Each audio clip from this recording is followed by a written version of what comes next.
Hi everyone, I'm Kathy. I'm just going to share with you a few tips that I find helpful in the kitchen. Any noises in the background will either be the dog or the parrot, so apologies. Anyway, now here is a joint of meat. As you can see, it's quite long. We're a family of 3 and this is going to do for 3 meals for us. So let me show you. The first thing you're going to need is a knife, a sharp knife. Now, I work in a kitchen and I like lighter knives with obviously cheapo plastic handles because I find the ones in the sets are really expensive ones. Yeah, they might be sharp and all the rest of it, but they're too heavy for me. So I prefer these cheaper options, and you can also buy what you need. You're not going to have like 10 knives and you'll probably only use about 3 of them. So these are what I want, and I've got that one. I think it's actually classed as a pastry knife. There's that one. As you can see, they're colour coded, but obviously in your own home it doesn't matter. I've got little ones as well. I've got a little green one, a little red one, and I've got a brown one. These are all made by Genware, which is like a catering kitchen company that obviously supplies all sorts of things for catering. Anyway, I digress. Okay, this is the meat. So I'm going to cut it open. Now, as I said, I work in a kitchen, so I'm always a bit mindful about cross-contamination. So I have a chopping board, which I use for meat, and only meat. Now, another tip which I've learnt in the kitchen is always put something underneath your chopping board because it stops it slipping around. So that's what I'm going to do first. Okay, still slips a bit, but it's better. Okay, here's the meat. Looks disgusting, but there we are. Isn't everything till you cook it? Right. Okay, so that is massive, isn't it?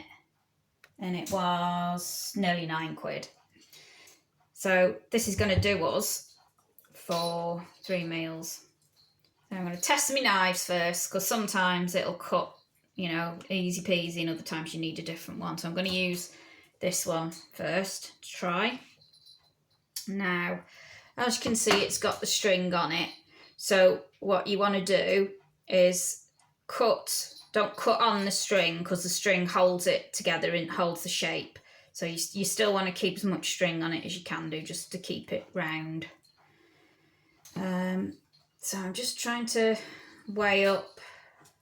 I'd say, yeah, that's not going to be too small, because my husband will say, oh, is that what I'm having? Where's yours? Okay, that knife is all right. So there we are. So we've got a small piece of beef now, which is plenty for us. And I'm going to do one a little bit bigger.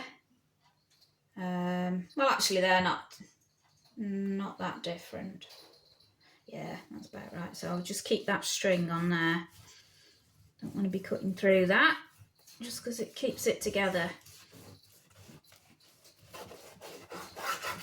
There we are. Right. And there we go. We have 3 pieces of meat.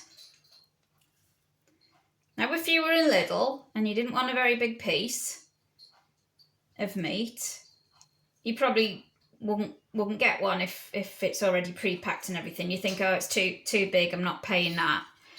But you can have your cake and eat it if you get a big piece, because all you've got to do is cut it. All you need is decent knives. These ones are really good. This is my favourite because you can do bread with it. You can do everything with that one. It's really good. And they're so cheap, really, for what they are. And they're decent. And if they do go blunt, well, it's not breaking the bank to get another one. You don't have to buy a whole set or anything. Okay, right, next thing. Cling film. cling it up.